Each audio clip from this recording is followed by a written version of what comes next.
So the lower control arm that I'll be replacing with is this I got from a junkyard, and then I bought new bushings and had them installed at Napa. They installed them for I think $80 for both the left and right side for all the bushings. And the new bushings I got online partially from, this one is a Febest brand from Amazon, and then these here are from FCP Euro. And I will be using new bolts, new nuts for the hardware replacement. I am reusing the washers though.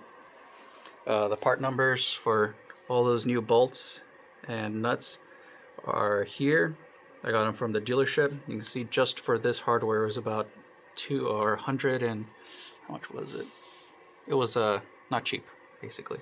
But there's all those part numbers there. These nuts and bolts are one-time use, so if you loosen them, you do have to replace them. They are self-locking, and after they are torqued, they will not torque down to the same specification again and not hold as well, and you'll get squeaks and creaks and knocks. Also have a new ball joint, again with new hardware. The ball joint already did come with the new nuts, so I didn't have to order those separately.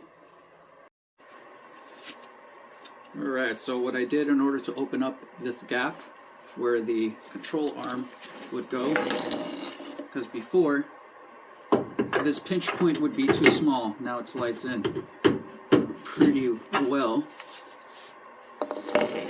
So what I ended up is I got this exhaust manifold spreader from Napa.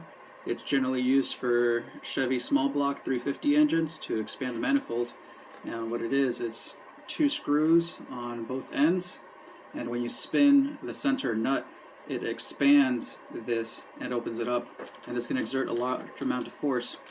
So I used some pliers to hold it on one end just to hold it in place in case it decides to slip out and fly out, and then I just simply expanded it out.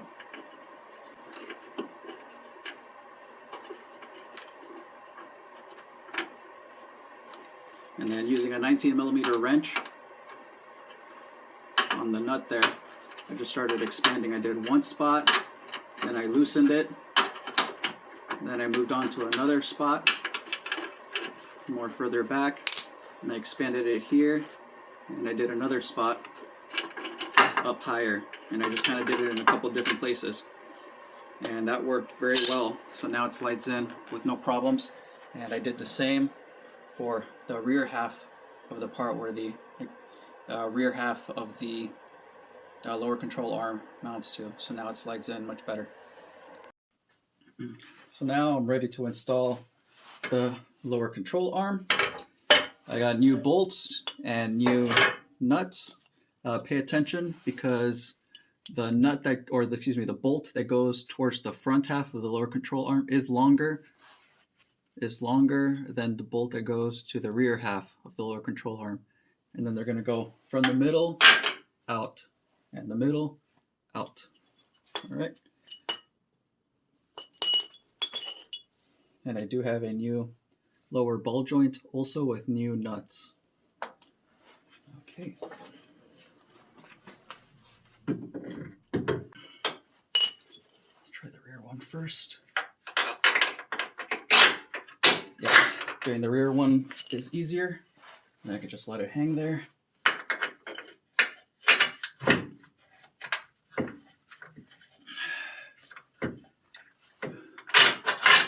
There we go. And then I'll just loosely install the washer and nuts.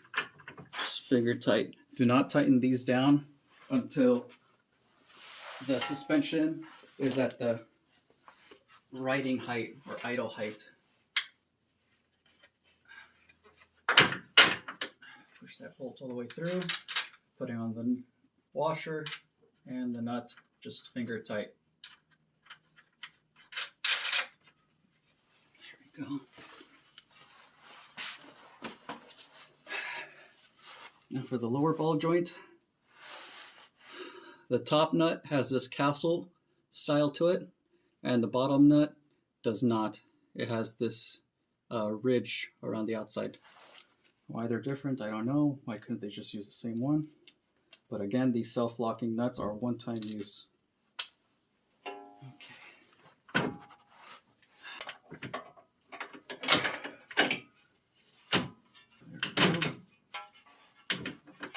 Make sure the little notch right here falls inside the indent. And again, the castle nut goes on top.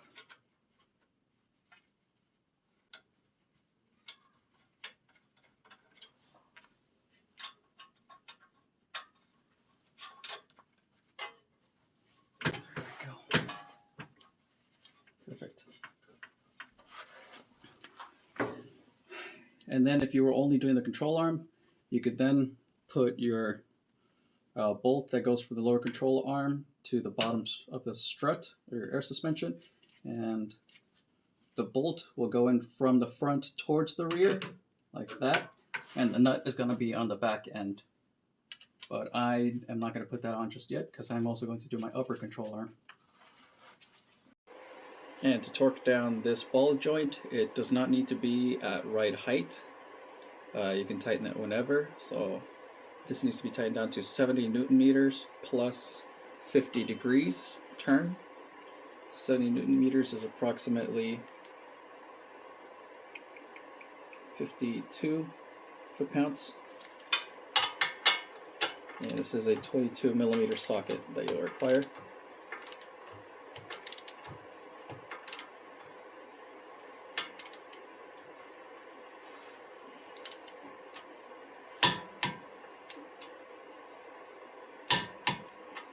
Perfect. And then I don't have a tool to get in here and torque it down, so I'm just going to use a 22 millimeter wrench and get it good and tight. And then plus 50 degrees, which is a little bit less than one of these faces. Each one of these faces turns is 60 degrees, so just a little bit less than that. It's tight. Let's use a torque wrench.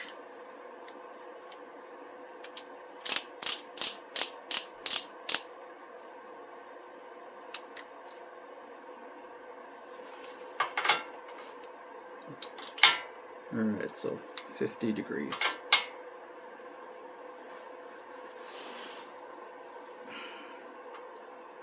A little bit more. There we go, 50 degrees. Give or take. Alright, and then the top and up, which is a 21 millimeter.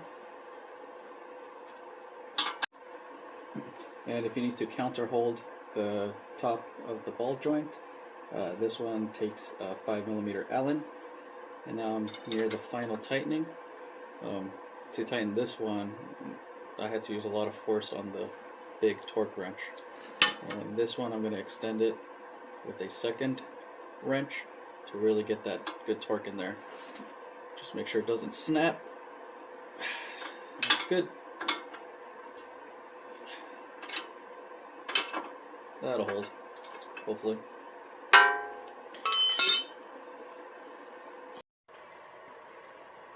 So now I've got my floor jack right here, pushing up on the left spindle, so that I can get it aligned with the bottom of my suspension. And I'm going to put my bolt in there, and nut on the other side. Again, just finger tight for now. There we go.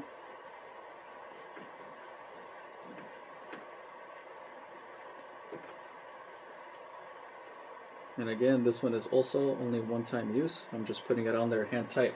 And now I'm going to jack this up to my idle height, which was 15 inches from the center of my hub to the top of the fender. So I'll go get my measuring tape or ruler and start measuring that. So I'm currently sitting at 19 inches. So I'm just going to use my jack to lift this up until we get up to 15 inches. and just be cautious that when you're jacking this up, that your car possibly doesn't come off its jack stand. And I do have my suspension, air suspension, deactivated also, so there should be minimal pressure on there. Alright, so now with the car jacked up, I am now from the center point of my hub to the top of my fender. I am just above 15 inches as I was before, so now would be an appropriate time to tighten down my lower control arm bolts. So now I can tighten my nut while counter holding the bolt side, and I want to tighten it down to 110 Newton meters, which is about 81 foot-pounds if I remember correctly. Don't quote me on that though. Let me double check.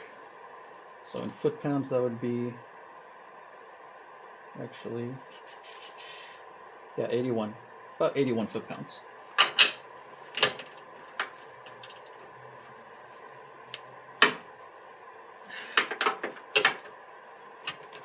I want to try and prevent the bolt from spinning as much as possible. I only want to torque down the nut.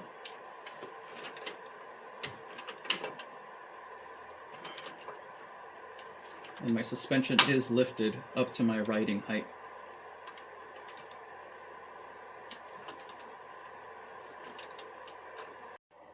So I finished torquing down the front half of the lower control arm to 110 Newton meters. There we go. So that is self-locking nut lower wishbone to front axle carrier, 110 Newton meters using my torque wrench. This bolt that holds onto the strut is still loose, and because I will be replacing my upper control arms also, and it's going to be a lot easier with those parts removed. So now I've got my wheel jacked up one more time. I'm going to need my front axle to my riding height, which is 15 inches from the center of my axle to the top of the fender. Now that I have it set on my riding height, I'm going to use some calipers and measure a set distance from the bottom of this control arm to the top of this fender liner, just to give me a reading. So I've got 49.5 there, and this reading will help me set the right height of the top control arm, so that I can tighten down these inside nuts without the air suspension in the way. So I'll take one more reading and just get an average. 47.8, do it one more time. 47.7. So now I'm going to start removing the strut assembly. I'm going to take off the hose line bracket holder piece right here. This just slides out.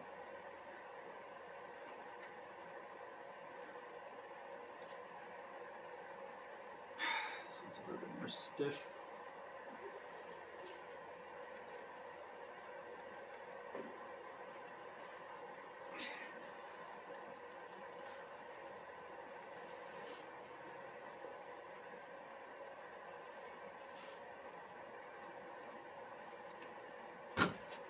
Go.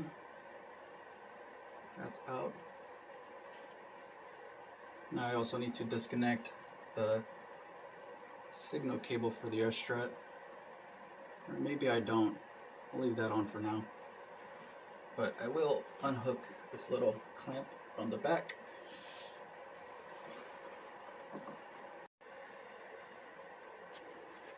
So I went ahead and removed the brake line from the air strut assembly right here. I removed the signal cable that goes to the air strut assembly just to the bracket. I left the connector in place for now. I'm not entirely sure if I need to remove that. And then I also removed the lower bolts that connect the strut assembly to the lower control arm right here. That'll make it easier for me to navigate the upper control arm mounting bolts. Now I just need to take off the top 3 mounting screws for the upper control. So now to take off the top parts of the strut assembly, take off the selector connector, I like to use this little flathead screwdriver and push down on the back end of the connector. That'll lift up the locking tab, and then you can just pull that out.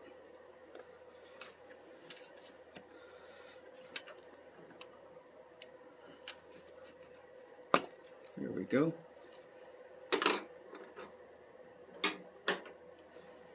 And then this air line is a 10mm.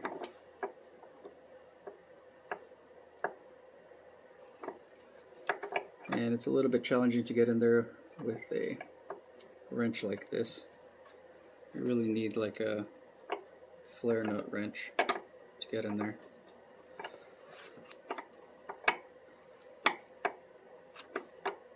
There we go. Now that those are out of the way, we can take off the top 3 mounting bolts. There we go. And that's going to be a 13mm.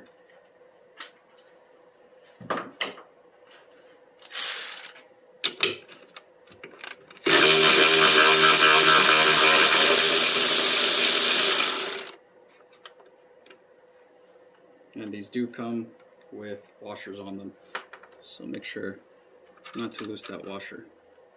And on the rear half of the vehicle, there is this black bracket that connects these 2 pieces here, so just be aware of that.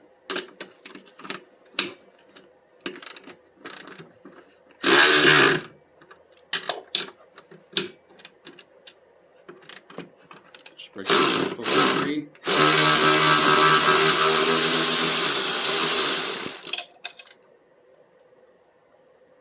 Where'd that nut go? There it is, don't lose that. So I'm using my other hand here to support it on the bottom and ease it down gently to make sure it doesn't contact with any types of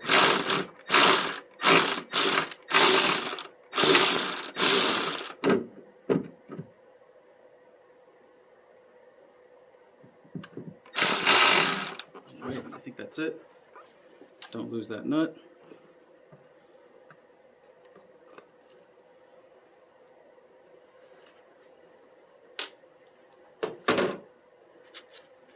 And the black bracket. Part number is facing up, or the Mercedes-Benz lettering is facing upwards. And the washer.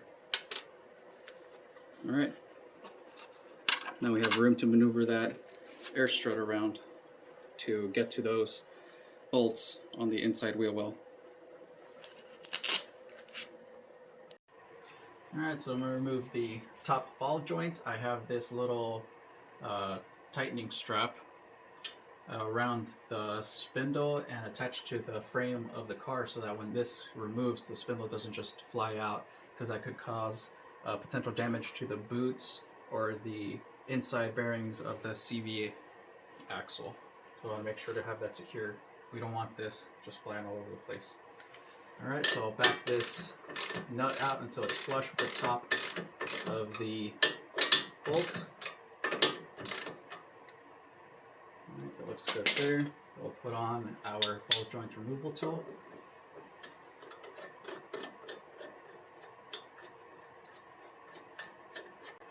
Spray it down with a little bit of lubricant.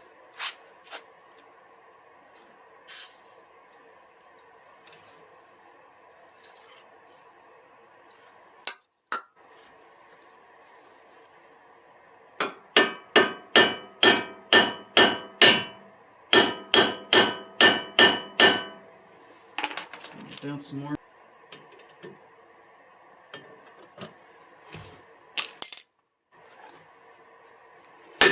Oh, there we go. Scared me there a little bit. I'm not even scared of anything.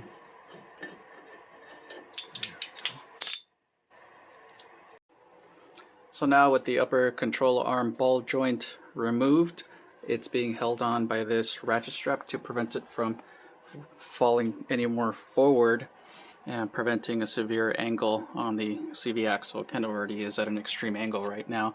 And then the brake lines and the other electrical connector is disconnected, so we've got plenty of play back here with that sensor, but you can definitely see, you can hear that. So this is definitely what's giving me a knocking noise. So now I've got much better access to reach the bolt back there, and then I could scoot the air strut out of the way and get to the other side. All right. And directly above this height sensor link, on top of the upper control arm, there is a nut that secures that in place, so we're just removing that. And there goes that nut, don't lose that. So now with that removed, we can move this height sensor link out of the way.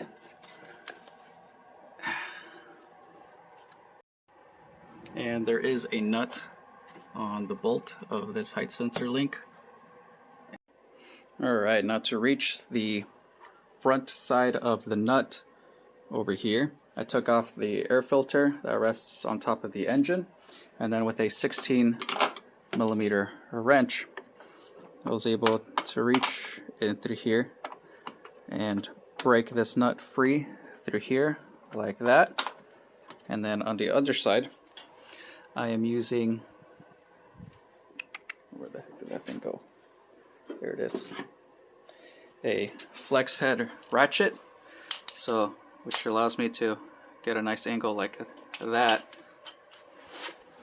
and reach around the side here and get a couple clicks in to there of that nut or the bolt. This is the bolt end on the inside. And then the wrench just kind of holds in place right there.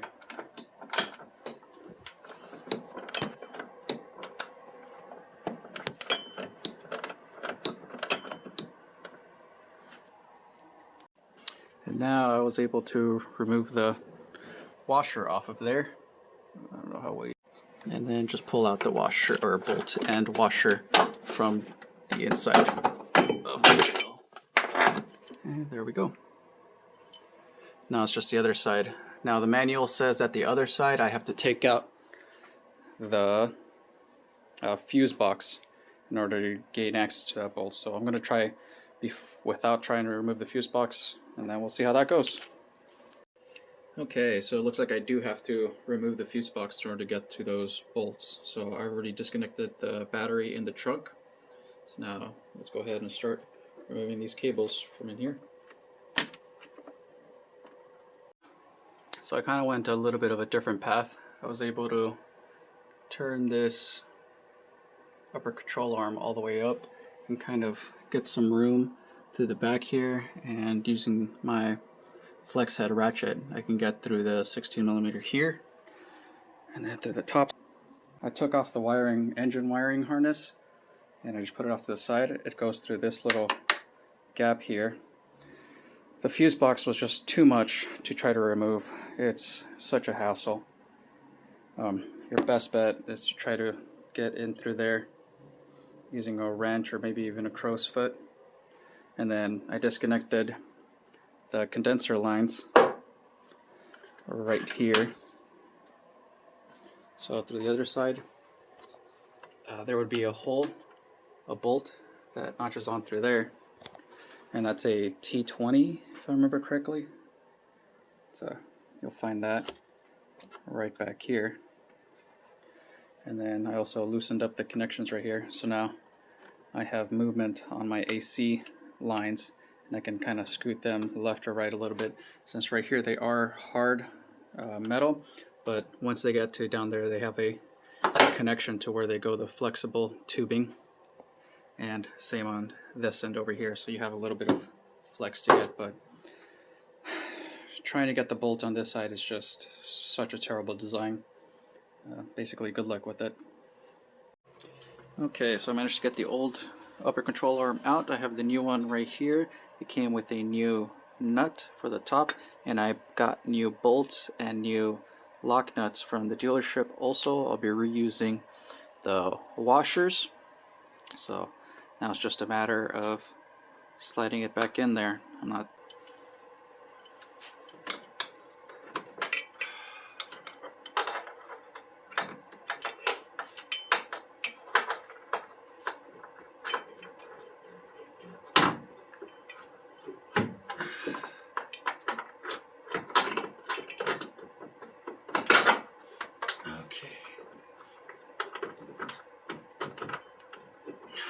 First one halfway through. Okay, come on, push all the way through.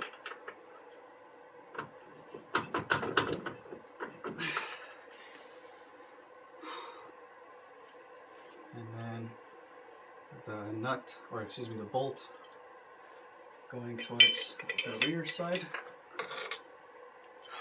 It's gonna be a challenge.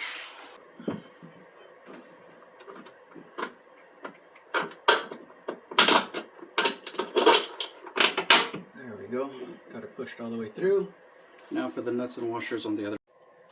Alright, there's the bolt poking out way down there. You're probably not going to be able to see very much. It's a very tight space. But I can barely fit my hand in there. Wow. I'm going to end up with some cuts on here. I got the washer on there.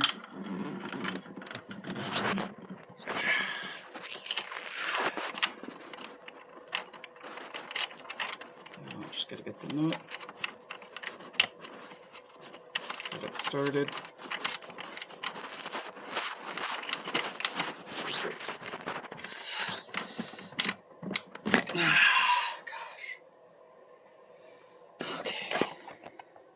Now I just got to tighten it up.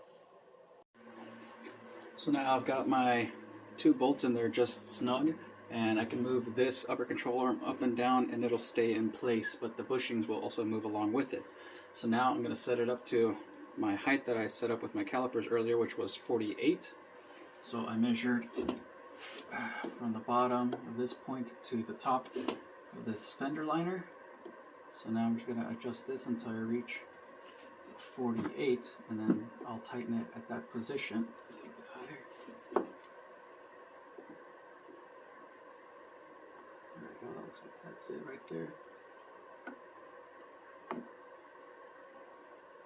39.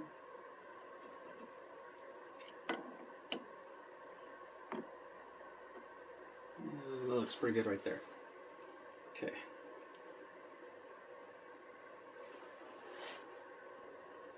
So now that I've got it at the height that I want to be at, I'll tighten down the nuts and bolts to the side while keeping the same angle here, and that'll be my right height.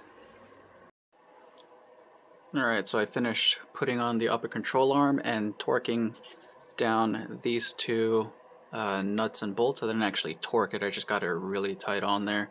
I can't really get a torque wrench in there. I don't know how they expect you to do it. I think I saw in the procedure that they want you to use some sort of a special crow's foot extension, but I don't have that, so I just got it on there tight. And then I got the bottom of the air strut in there connected temporarily, so I can jack this up and line up the top of the air strut bolts and clamp it down on top. I'll be using the floor jack over there to jack up the axle and drive up the air strut and tighten down the bolts here. Alright, so floor jack's on the spindle, that's going to push up on the air strut, and the bolts are going to come out through here. So jack it up slowly and make sure it stays aligned.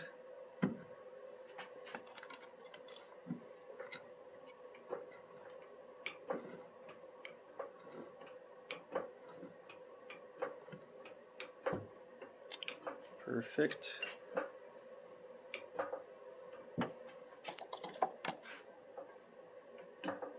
Now get the bolts or the nuts. And then it was with the Mercedes logo pointing upwards on the two rear side bolts.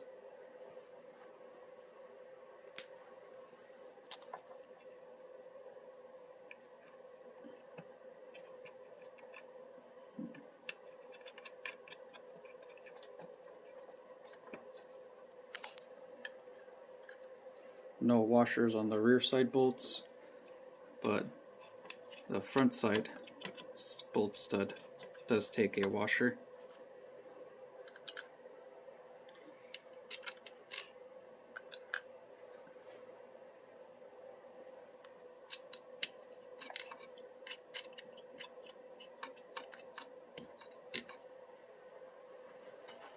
And these get tightened down to 30 Newton meters. I think it was a 13 millimeter.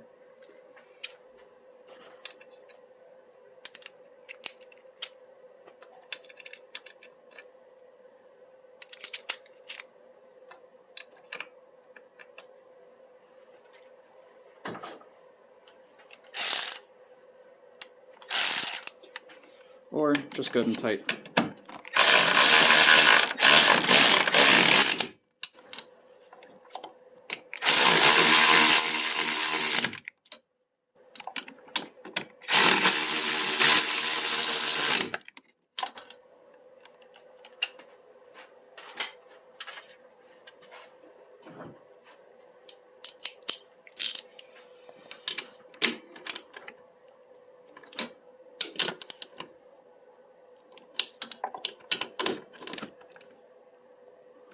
That feels good.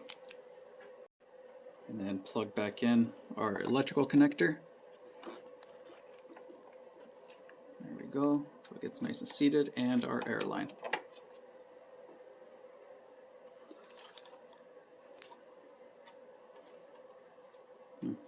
Maybe I should do the air line first.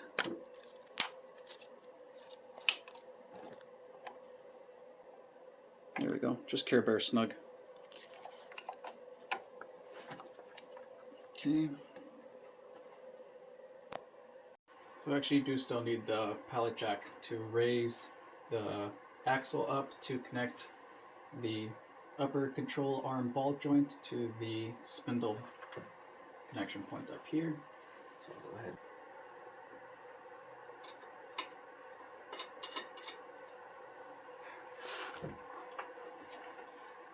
And this nut torques down to 50 Newton meters.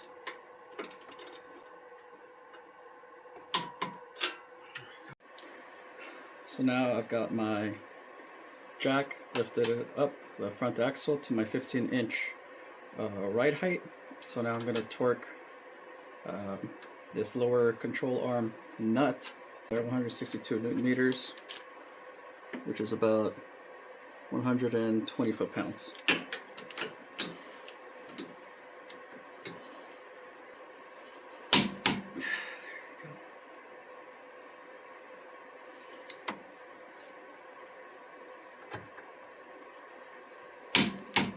Okay, perfect.